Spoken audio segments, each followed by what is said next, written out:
The Kiros Report is truly honored to bring a great philosopher whom I have known for many, many years.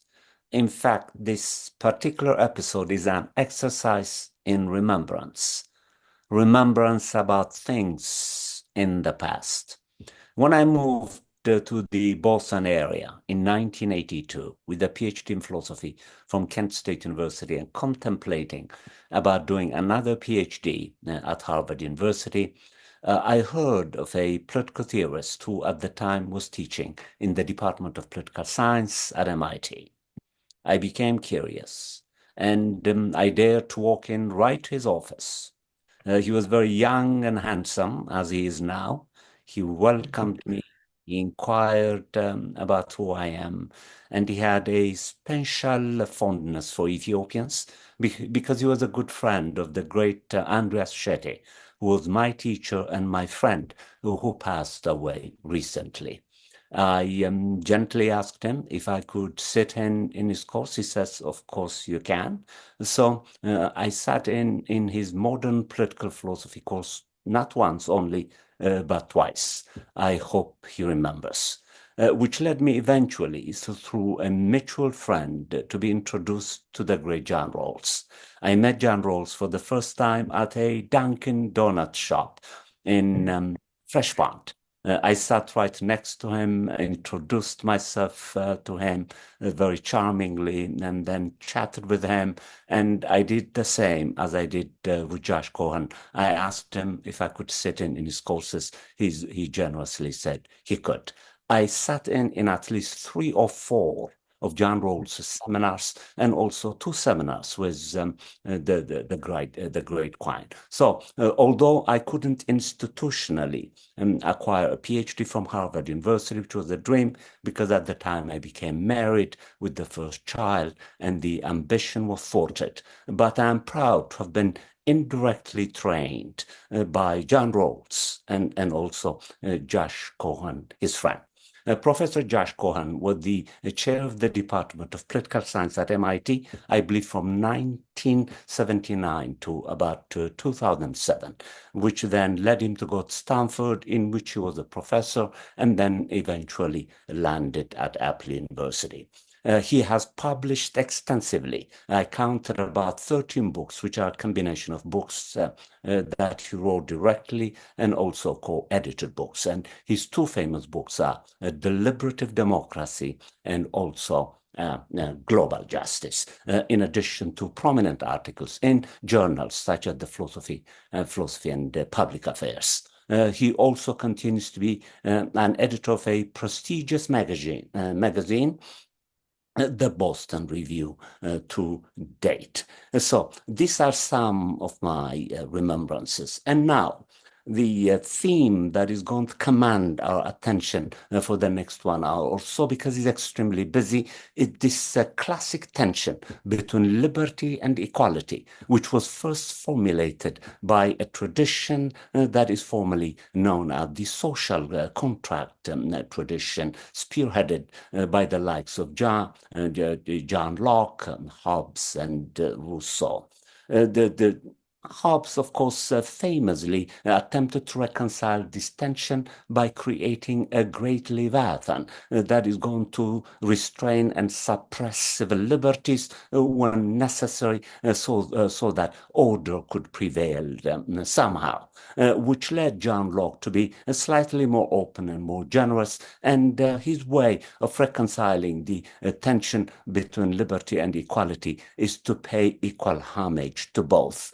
Followed by Jean-Jacques Rousseau, on whom Josh Cohen wrote a singular book. On the other hand, thought that given the nature of human beings as essentially compassionate, truthful, sincere, so forth and so on, liberty and equality could somehow be reconciled by not using coercive devices.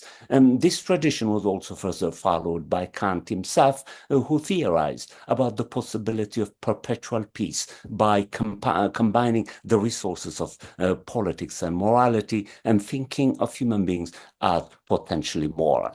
it is this tradition to which the great John Rawls returns to, and which he reconfigures and revitalizes by creating two brilliant devices. One, the veil of ignorance, and the second one, what he called the difference principle. The original position is truly remarkable because it attempts to pretend as if as a process of conditioning, social conditioning or hegemonic conditioning that human beings have become subjected to, by putting them in situations in which they would somehow bracket the effects of the social conditioning and think about what it means to be just and create just institutions freely, unencumbered and unhindered by these years and years of conditioning that human beings have become subjected to.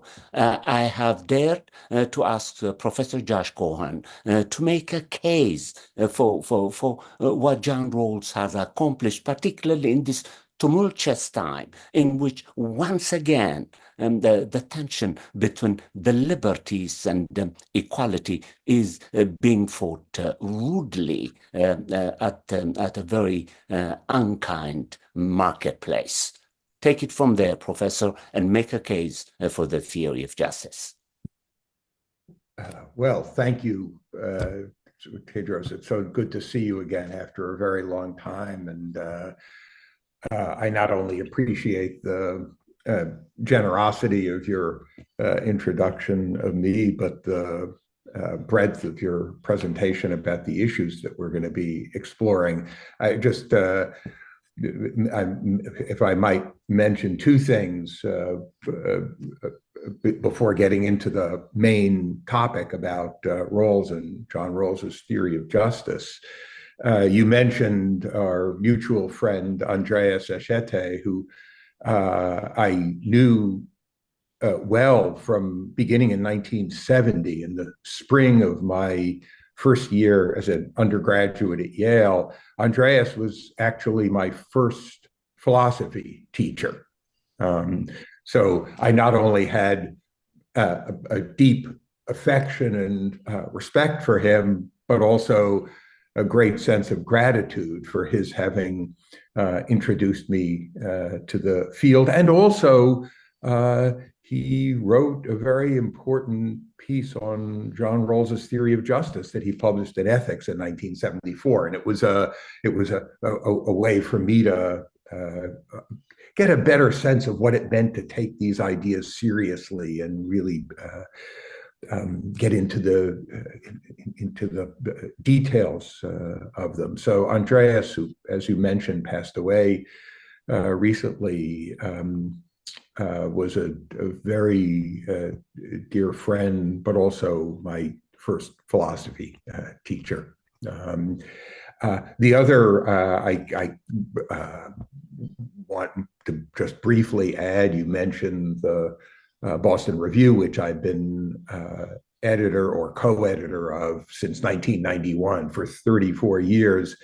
Boston Review had already been around for 16 years when I started doing it. So I've done it for most, 2/3 of its life. But if you notice, I mentioned 16 and 34 because if you put them together, you get 50. This is our 50th anniversary year. And I feel it important to take every opportunity to mention that we've been around for 50 years, which I think for a magazine committed to ideas and argument is, if I may say, a remarkable achievement. So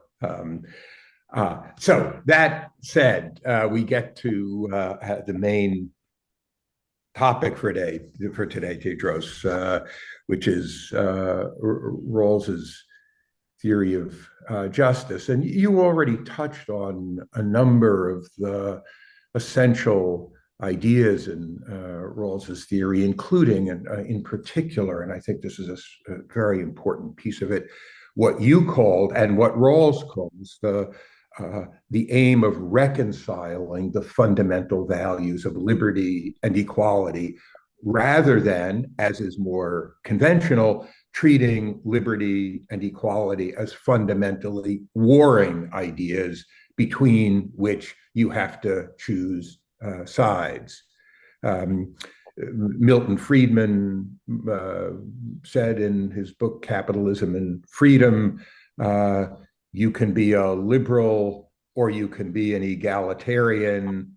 You have to choose. You can't be both. And Rawls's theory of justice is, which aims to effectuate this reconciliation of liberty and equality, can be understood as an effort to provide an alternative way to think about those political values. But let me step back from that specific feature, very important specific feature, and describe a theory of justice in four. I make emphasizing 4 points about it. Theory of Justice, as you said, was published in 1971. It's a long and complicated book, a remarkable achievement. There aren't many things like it, and that have that kind of comprehensive and carefully argued quality. It's in some ways like Plato's Republic or Hobbes's Leviathan or Rousseau's Social Contract, or the work of John Stuart Mill, or in a more modern register, in some ways like Hayek's book, Constitution of Liberty. And so the 4 issues that I'll say a little bit about are, first, Rawls calls his theory justice as fairness. So we'll say something about that. Then secondly, there's the idea of what he calls the original position, which is a way of taking the social contract idea and elaborating it in a distinctive way. The third is about his 2 principles of justice, which aim to achieve that reconciliation of liberty and equality. And the fourth point is, why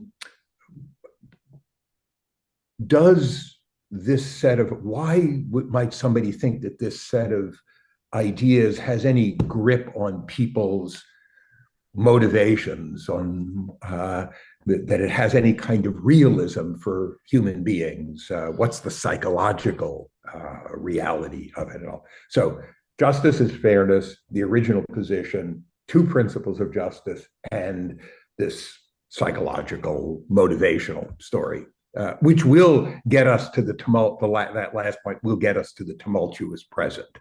I promise. Okay? All right. Excellent. Good. So the first point, Rawls famously says in A Theory of Justice that justice is, as he puts it, the first virtue of institutions. I mean, there are many things that you might like to have in a society. You want it to be exciting and ambitious and to do great things and to be interesting. But justice, he says, is the first virtue. It's like the prophet Amos. Take away from me your songs and your festivals, but let justice roll down like the waters and righteousness like a mighty stream. So justice is really fundamental.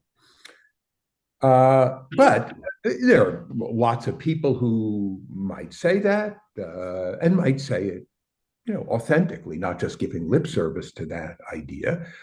But then there are competing ideas about what justice requires.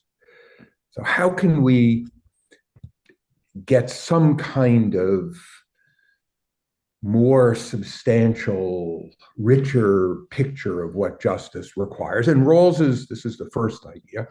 Rawls says we should think that what a just society is a fair society. It's as he puts it, a fair system of social cooperation. It's not just that my dealings with you are fair and my dealings with some, it's a fair society, a fair system of social cooperation. So he's going to try to give an account of what justice requires by saying something about what a fair society is. That's the first point. Now, you might reasonably think, well, that's a nice idea, but people disagree as much about what fairness requires as they disagree about what justice requires. So you might think we really haven't made that much headway by moving from justice to fairness. And that's where the idea of the original position comes in. So Rawls thinks if you want to work out what justice is by working out what fairness is, what is a fair system of social cooperation, he thinks you put individual people in conditions that are fair and let them, under those fair conditions,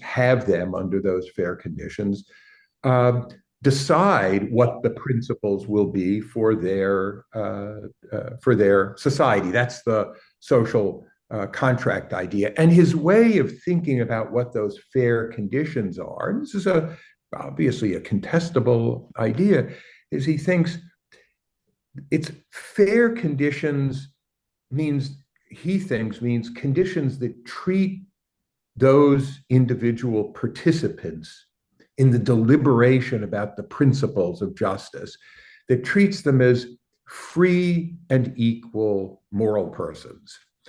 And putting aside lots of the complex details there, what's I think very important about that is that in that situation, that fair situation where we're going to decide about our principles, what Rawls says we should focus on are things that are common, not on our differences. We're going to focus on things that we all have, he says, this nature as free and equal moral persons. And then the question is, well, how do you get people in this situation where they're going to be choosing principles to focus on that? And that's where he uses this device. This is part of the original position. He uses this device of the veil of ignorance. So, you're different from me. You look different. You're better looking than me. We're about the same age. Probably, maybe I'm a little older than you. I don't know. Our color is different. Our national background is different. People have differences in their religious convictions, in their aspirations, in their gender, their social identities, all kinds of, and in their social class, all these sorts of differences. And so what Rawls says is that when we're picking the principles for our society, trying to decide what's fair, we're going to try to put all of that stuff to aside. That's not, he says, that's not relevant. Those things are not relevant to deciding that. And so we're going to, I think he puts it this way someplace, we're going to model the irrelevance of those factors by assuming that people are ignorant about them. Model irrelevance through ignorance. Imagine that you're making this choice and you don't know any of those things. And now you say, what could that possibly mean? How could I not know those things? I don't know that I'm a man. What do you mean I don't know that I'm a man? I just look. I can see that I am. And but the idea is, veil of ignorance means that when we're trying to figure out what the principles are, we can't make any reference to those things. We're going to put them, as you said, we're going to bracket them. We're going to put them aside. We're going to act as if we were making a decision in ignorance of them. We're just going to focus on those commonalities as free and equal moral persons. Okay, so that's step two. So justice is fairness. We're going to figure out what fairness requires by putting people in these fair conditions, putting those differences aside, focusing on what's common as free and equal moral persons by imagining this condition of ignorance. And now we're going to make a decision. And Rawls famously argues in Theory of Justice that under those conditions of ignorance, we're going to choose two principles of justice. What are the principles? First principle is a principle of equal basic liberties. What does that mean? It means that everyone has a right to the same expansive set of liberties, consistent with everybody else having a right to those basic liberties. So, religious liberty, for example, freedom of expression, liberties associated with the rule of law, political liberty. Everyone has a right to those. And because of his sense about the importance of democracy in resolving our disagreements in a society, Rawls thinks that the democracy required by his first principle is a democracy in which people have fair chances, equal opportunities for influencing the political process, whatever their socioeconomic position is. There's a kind of fair equality of opportunity for political influence. Okay, so that's the first principle, equal basic liberties with this special provision for a fair value of political liberty. The second principle, now remember there are two principles. Second principle has two components. The details are complicated, but the thing is, the problem is complicated. If the details were simple, then you wouldn't be engaged with the problem. So I make no apology for the complexities. It's as we say in my neighborhood, it's a feature, not a bug, the complexities. So the second principle, one component is an equal opportunity component. And the essential idea, Rawls calls it equality of fair opportunity, is that your genesis should not be your destiny. Where you end up shouldn't be determined by where you start out. So a little more precisely, if you take two people, say me and you, and we have the same aspirations, and we have the same abilities, we should have equal chances to achieve desirable social positions, regardless of the social conditions of socioeconomic conditions that we start from. That's what I mean by genesis not fixing destiny. So equality of fair opportunity. It's not just legal equality of opportunity, it's equality of fair opportunity. And then there's the most famous part of Rawls's principles. This is in the second principle. Part two is what he calls the difference principle.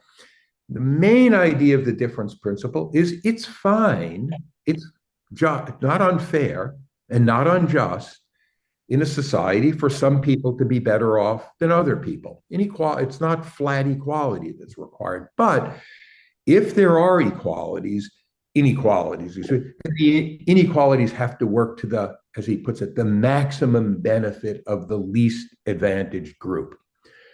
You're not trying to maximize for the median. This isn't people in the United States, political discourse tends to focus on the middle class. Rawls says, well, actually, what we want to do is make sure that the least advantaged group is as well off as possible. To maximize it. Think of the least advantage as people say in the bottom quintile of the income distribution. So those are the two principles. So the first thing is we have justice. Justice is fairness. That's point one. Secondly, we're going to work out what fairness, thus justice, requires through this device of an original position, reasoning behind the veil of ignorance, focusing on our commonalities. And three, what happens when we do that is we end up with these two principles, equal basic liberties, fair equality of opportunity, and the difference principle. And those two principles are what Rawls means by a reconciliation of the values of liberty and equality, because each of the principles has a liberty side to it and an equality side to it, but they're integrated. The values are connected. Last point, fourth. You might say, well, this is all very nice. It's a very fancy ideal. A democratic society, a democratic polity, everybody has fair opportunities, the inequalities work to the maximum benefit of the least advantage, although of course they're also working to other people's advantage, but they work to the maximum benefit of the least advantaged. But how does this grab on to people? Why are people going to be moved to act in accordance with these principles? Because this is supposed to be, in a kind of Kantian spirit, practical philosophy. These principles are supposed to guide you as an agent, not just guide you as an observing judge, sitting back and saying, oh, that's just, that's unjust. No, these are supposed to guide public discussion and political conduct. Well, why would they do that? And here, the central idea is reciprocity. So Rawls thinks that the fundamental element of human motivation, so he's not alone in thinking this, is a long tradition in anthropology and social psychology and evolutionary biology of emphasizing the importance of reciprocity. But focusing on Rawls, he thinks that the way that people acquire a kind of moral sensibility, including a sensibility of political morality, is through reciprocity. What does that mean? What it means is that when they see that let me personalize it. When I see how my well-being, what my good is being affirmed and taken into consideration, treated as equally important by the way the society works, by its guiding principles, those two principles. When I recognize that, I am disposed to respond in kind. That is, to treat other people's good, their interest, as equally important, as important as mine. And so I develop, this is simplifying a complicated story, but I develop a disposition to act according to those principles when I see that I'm being treated in accordance with those principles. Now, and this brings us, Teodros, and this is my last point. Sorry, the complicated architecture.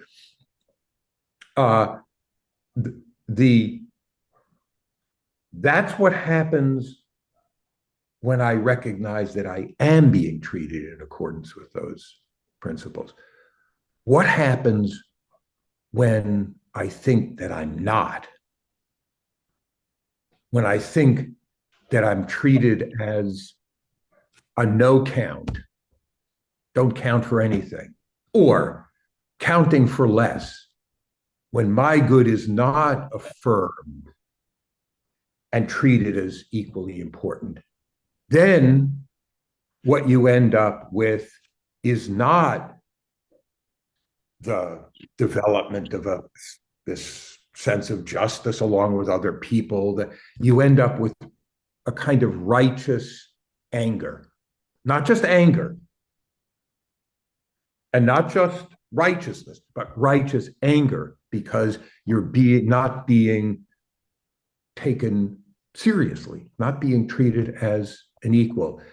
So there is a Rawlsian story.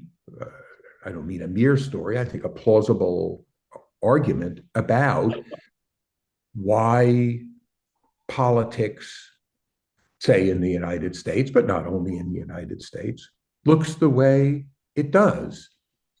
It's not because people tried out the Rawlsian ideas and they fail, it's because what's happened is there has been a sustained, publicly visible violation of those principles.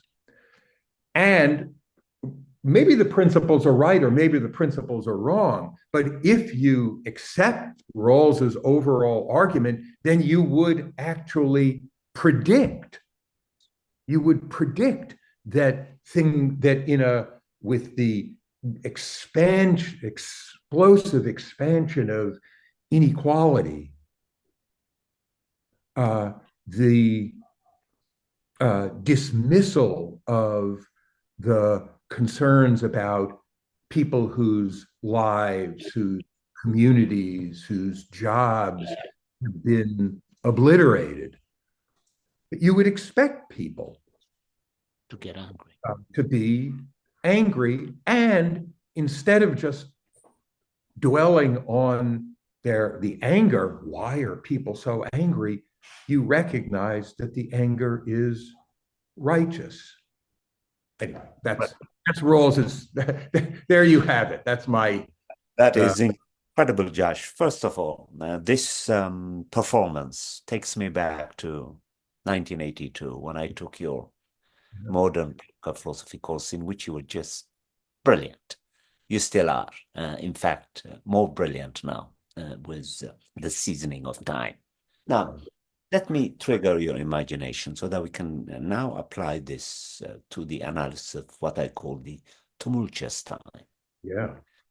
Recently, Nancy Fraser, who's an admirer of yours, and a Rawlsian and a Marxist, a combination of both, powerful blend, has written with two other theorists a book called, I think, Feminist Manifesto, in which I sense a very astute way of engaging the two principles of justice by dispensing with the concept of the class struggle and instead use this concept of the 99% and 1%, which, as you know, Josh, is a way of addressing the tensions between the advantaged and the disadvantaged, which in my introduction I contended is a manifestation of conditioning, which the veil of ignorance is systematically bracketing so that it could work with what is common to all of us and temporarily suspend the differences so that we can appeal to the common and then address the differences by another device, namely the difference principle. Now, let's take this concept of the 99% and 1% as a tension between the advantaged and disadvantaged so that we can analyze the tumultuous present. Take it there. Yeah, there is force. This is, what was in the arguments developed by Thomas Piketty and Emmanuel Saez and others focused on the United States. The distinction between the 99% and the 1% isn't, though it originated with a marketing firm. It isn't just a marketing idea. If you look at the most extreme inequalities in the United States, both of income and of wealth, things get really extreme when you get to the 1% or the 0.1% or the 0.01% or it's the smaller it gets. This is a place, slicing it more thinly doesn't make the issue go away. So I think what seems uh, very clear to me is that under those circumstances, with a pretty small group of people getting the lion's share. I mean, there's variation over time, but a pretty small group of people getting the lion's share of the benefits, that you're going to end up with pretty stark violations of those two principles of justice. Um, and it's probably easiest with the difference principle. I mean, if you have these stark inequalities, chances are pretty good that you are not limiting your inequalities to those that work to the maximum benefit of the least advantage. It looks like you're maximizing, it's maxi max rather than maxi min. I mean, you've got inequalities, you're maximizing the benefit to the most advantage, not maximizing benefit to the least advantage, however conceived. But also, in addition, or and also, not but also, and also, in addition, chances are pretty good that you're going to be violating the principle of fair opportunity. And that's what in Thomas Piketty's book, Capital in the 21st Century, he describes two paths to sustained and growing inequality. One is what he calls the hyper-patrimonial path, and the other is the hyper-meritocratic path. And the difference between those two is that whereas on the hyper-meritocratic path, the inequalities come from extravagant differences in labor market compensation, in the hyper-patrimonial path, the inequalities grow from differences in income that owe fundamentally to differences in wealth positions. Well, what does that have to do with inequalities of opportunity? Because what people do with wealth, with their assets, the stock, not the flow, that's income. What people do with the stock is they pass it along intergenerationally. So in the hyper-patrimonial society, where you have these stark inequalities, people have very, very different starting positions. You don't have what people sometimes call starting gate equality. You have gross starting gate inequality. And then where you end up, your destiny is very dependent on your genesis. Where you end up does depend very substantially on where you start out. And if you look in the United States in particular, and if you treat intergenerational mobility as a good proxy for opportunity. So high mobility means that there's pretty good equality of opportunity. Very low intergenerational mobility means that there's not much equality of opportunity. The American performance on intergenerational mobility is not particularly good. So there's restrictions on upward mobility, and particularly, and there's a racial difference here for white kids, that there's pretty significant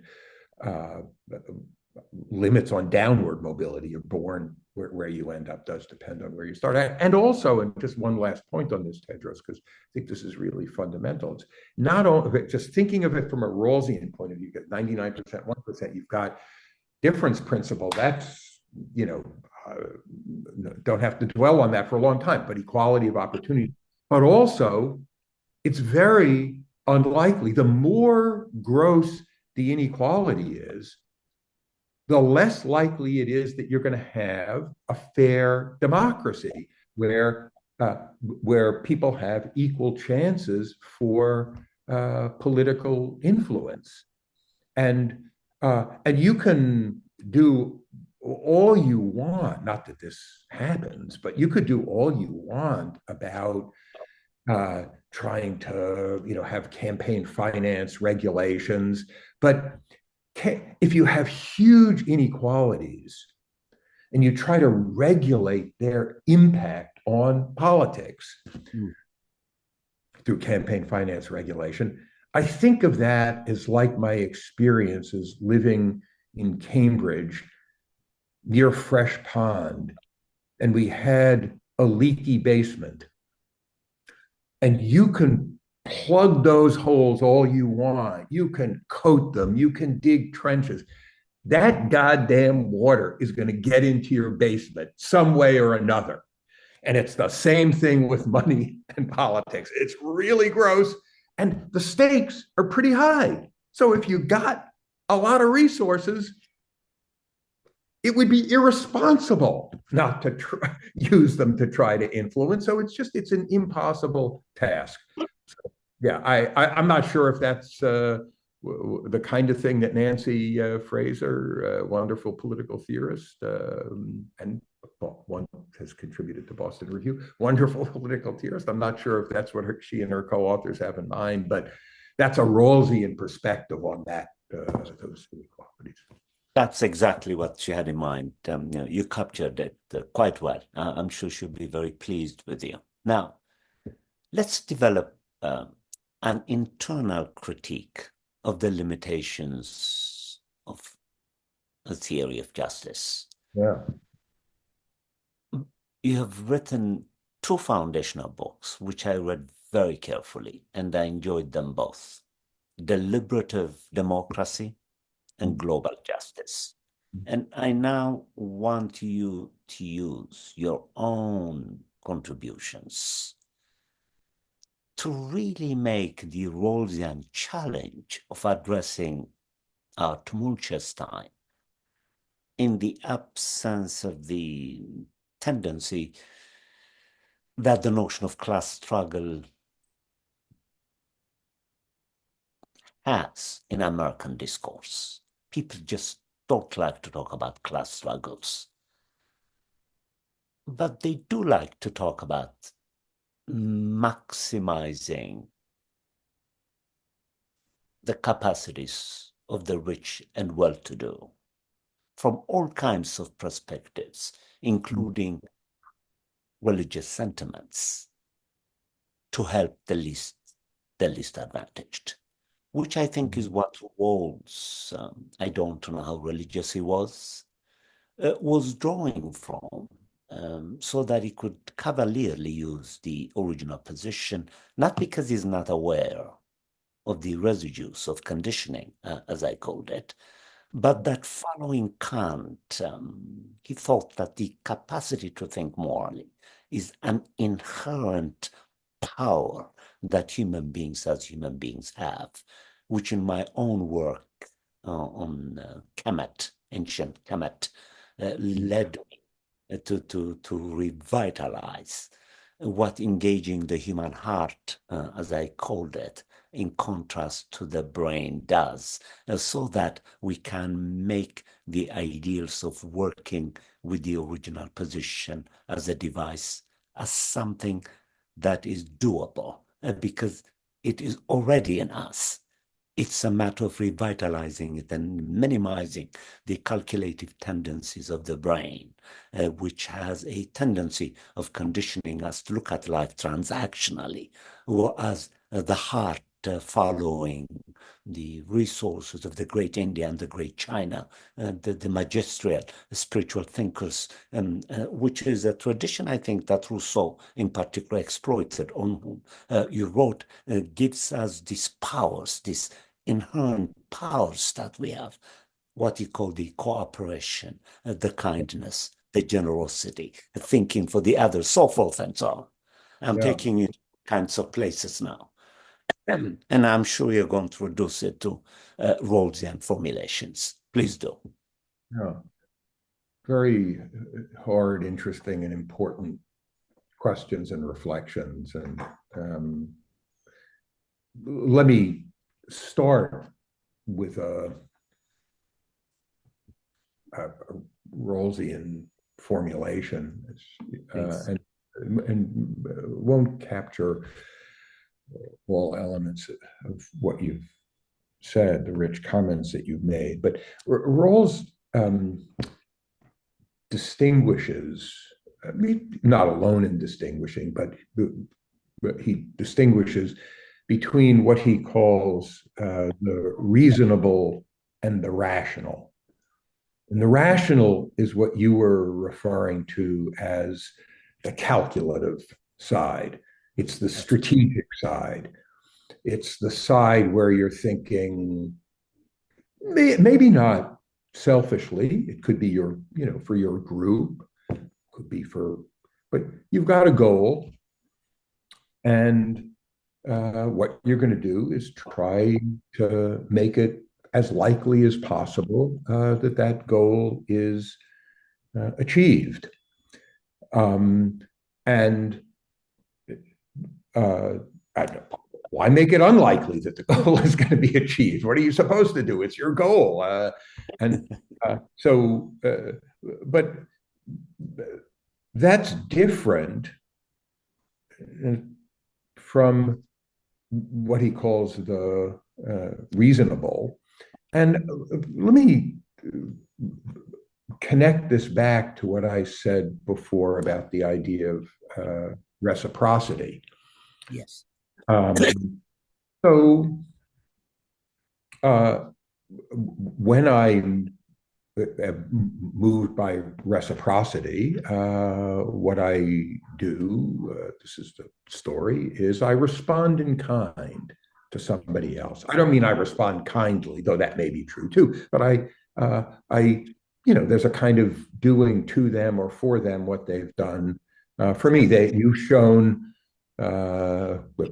concern for my good. You're treating me as an equal. Then whatever else I do, whatever my goals are, and whatever my strategies are for achieving those goals, they operate within this frame where I'm going to take it as a requirement, a constraint, if you like, that I'm going to treat you as an equal. So I'm not just going to be calculative.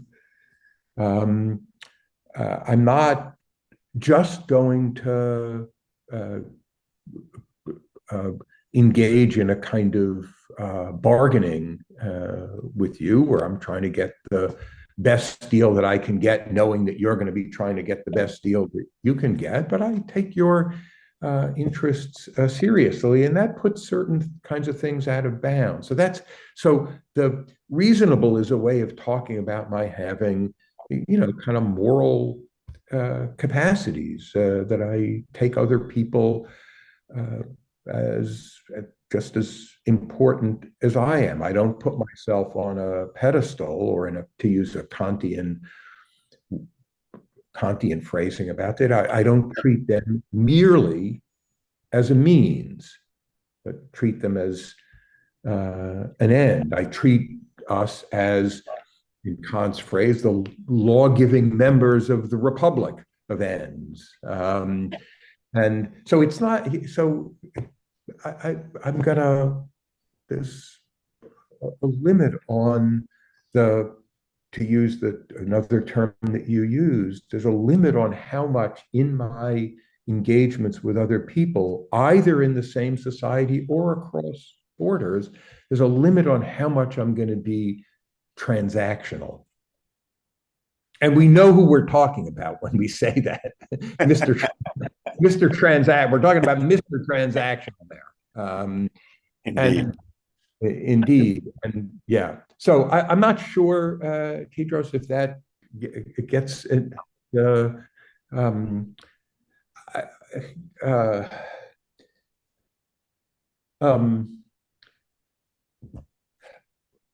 I want to add one more point here, because I think this is very important.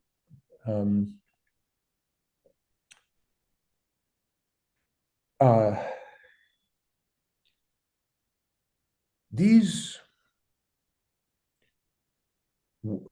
ways of thinking about issues, these kind of philosophical ways of thinking about issues, a kind of orientation to justice, to fairness, to reasonableness, to some kind of principles, to treating other people with respect.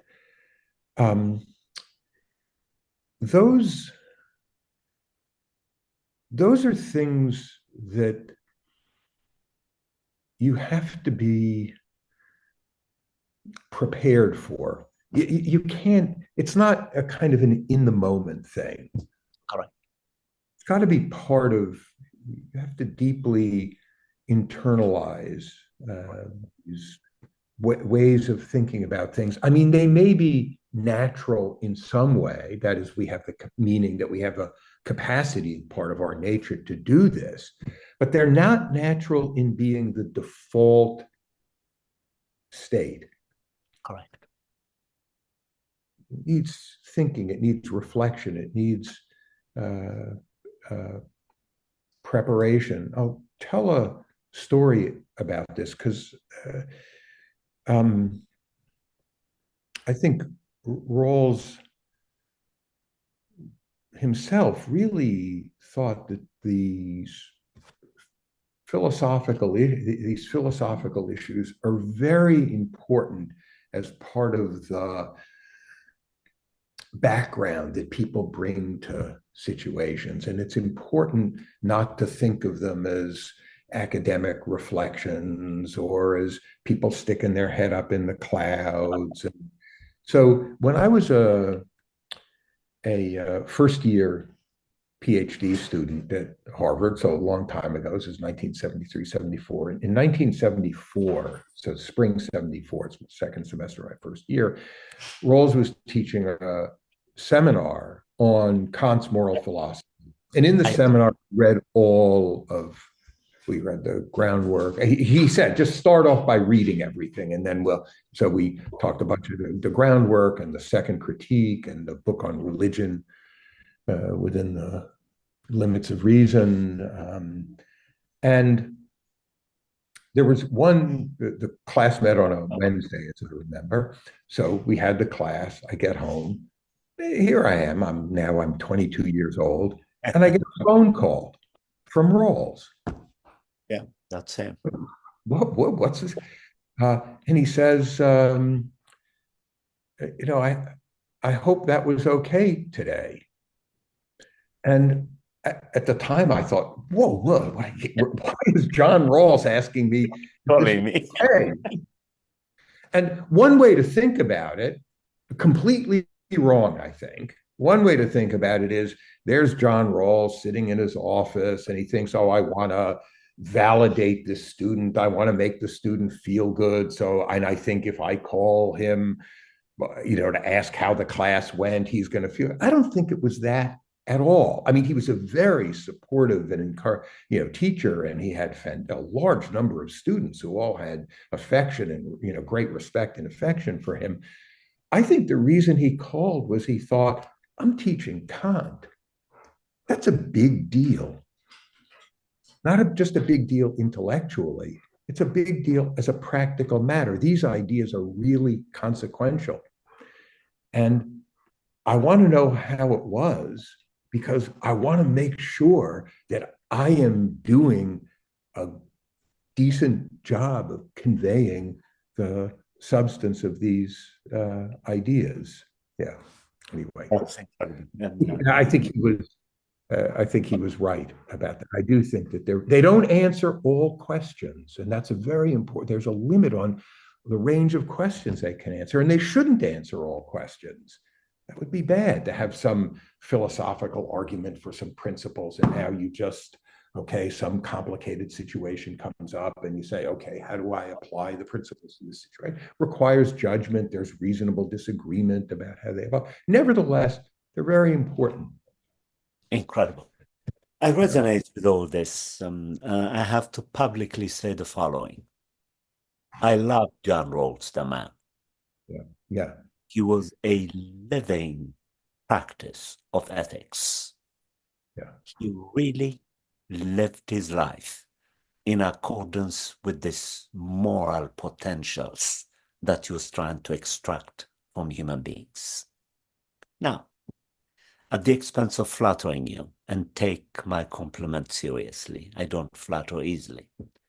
There is a cottage industry that is interpreting roles. I myself, when he was alive, took the two principles of justice and tried to apply them to solve what was called a food crisis in the continent of Africa in 1982.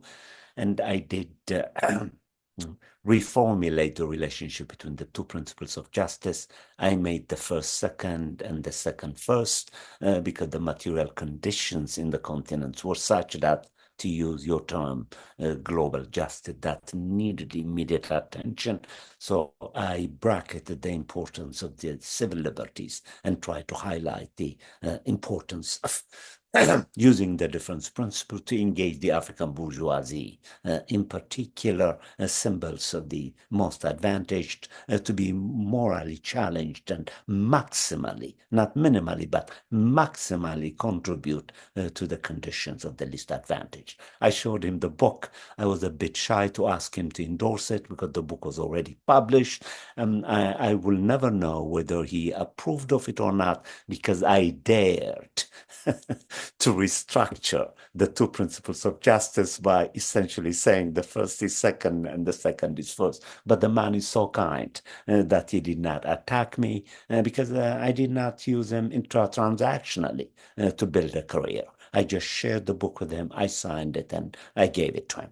So in my judgment, you are the best interpreter of John Rawls, and I stand by it. Now, I recently was asked to contribute an article on Charles Mills, to the CLR James Journal. I wrote a very controversial article that I think will be published very soon, in which I challenged Charles, who thought that John Rawls was not sensitive to racism.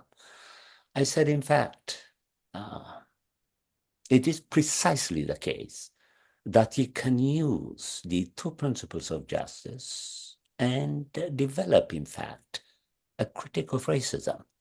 That John Rawls does not have to use the term racism in every page so that he could exemplify the concern of human beings who happen to be blacks, so that they would think that their issues are being addressed. I said, in fact, the two principles of justice themselves could be used to develop a theory of a well-ordered society in which the very idea of racism itself is a violation of what human beings should not be doing, because it's not the virtue of social institutions. Racism cannot possibly be the virtue of any social institution because it's by definition unfair. Take it from there. Yeah. So let me, the story that you tell about your book is it's a wonderful story. I agree with you completely about how Rawls was an embodiment of the ideas about treating people with respect as equals that he wrote about. And that's why he had so many fantastic, wonderful PhD students, including particularly strikingly for someone of his generation, a very large number of very distinguished women, moral and political philosophers. I mean, including Chris Korsgaard and Barbara Herman, among many others. Many men. Yeah, yes. In 1993, I went to a conference in Ethiopia organized by Andreas. Correct. And it was there were about 750 people who came to the conference, and it was about drafting a new constitution for I Ethiopia. meant to mention that, by the way. Yeah. I meant to mention it. I apologize. No, not at all. It was it has a particular relevance to the story that you told, and it was an amazing bunch of people, including political theorists from the United States. Elaine Scarry was there, and Alan Buchanan, Sami Assefa, who became ambassador. Sami was there was a had been a Princeton PhD, and we were talking about the very fancy political theory ideas and also very concrete ideas. I was tasked with giving a presentation on issues about freedom of expression. So I laid out a set of ideas about freedom of expression, which probably, were more, kind of First Amendment aligned than lots of people in the room felt. And you'll see why I'm telling this story now. Somebody in the audience memorably says to me, aren't these liberties of speech, isn't this a luxury in the circumstances that we're in? It was a kind of what Bertolt Brecht said, first the bread, then the morals. So, and I responded, I don't remember the details of my response, but I disagreed. I suppose I was preserving some kind of ordering of the two principles I was emphasizing. But I didn't say just, no, in the abstract, freedom of expression is more important than dealing with the food crisis. I said that the liberties that I was describing are liberties that enable people to acquire information that they wouldn't otherwise be able to acquire, and to organize and to fight. So they have a kind of significance. They're not just individual, I get to say what I want liberties. They have an importance to the public, social, political process of dealing with issues like food shortages. And what I didn't say, but I would say this now if somebody asked me the question, is that I would refer to the work of Amartya Sen and Jean Drèze. Exactly. And that famines, that their argument is that famines are not about a shortage of food. The food is around. It's just not in the mouths of people who are starving from it. And you don't get those famines. You don't get famines. This is the argument. You don't get famines when you've got a free press and a free flow of information, and people can learn. No, there's plenty of food, 50 miles away. It's just that it's not getting to us here where we need it. So I was, and I'll just say, I was too glib in my response. And I hope I would say something a little bit more thoughtful now. But I do think that there's something basically right about the idea that it's not a good way to deal with really crushing human burdens like famines to just say, well, let's worry about protecting liberty, freedoms of speech, expression down the road sometime when we've solved all these other problems. To come to Charles Mills, wonderful person. I really, really liked Charles. And I didn't, just a personal story about this. Maybe I shouldn't say this, but I didn't know him particularly well. I was asked to write for his tenure. So I read a bunch of his stuff, and I thought, oh, wow, I thought it was interesting. And this is well before he wrote The Racial Contract. And I really enjoyed and learned a lot from it, and also just liked him humanly. I thought he was a terrific person. And I think my sense about Charles was that he was constantly wrestling with his relationship to this more egalitarian liberal tradition. And that sometimes, he would argue really hard against it. But really what he was doing was, in a very good and important way, trying to argue against himself.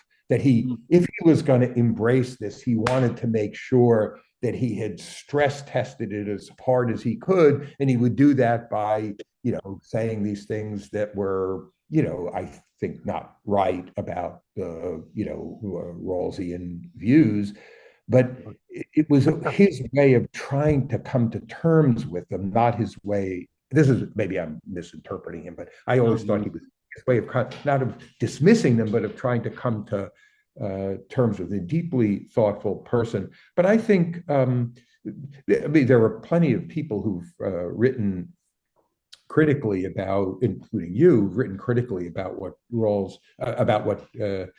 Charles said about Rawls, including Tommy Shelby and Yes. Brandon Terry writing about these issues, and I find what they say much more plausible. I guess the way to put it less in terms of the individual characters here, the way I think about um, racial inequality in the United States, putting racism aside, because it means too many different things. What I think is you have sustained, profound,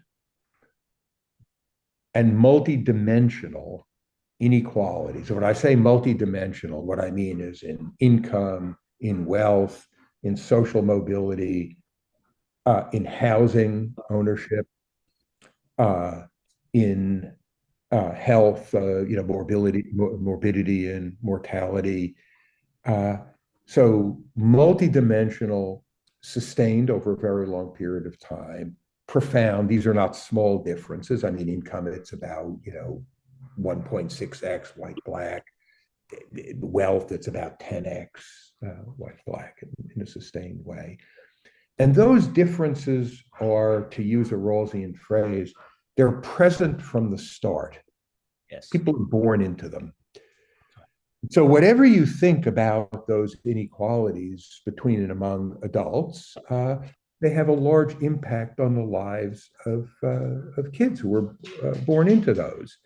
And there's an interesting question, which people do argue about rightly. It's a complicated issue to figure out why there are those multidimensional, profound, sustained, present from the start inequalities that bear on life chances. What reproduces that system? But the idea that Rawls didn't know that there were those inequalities, well, that's preposterous. Everybody knows that there are. Yes.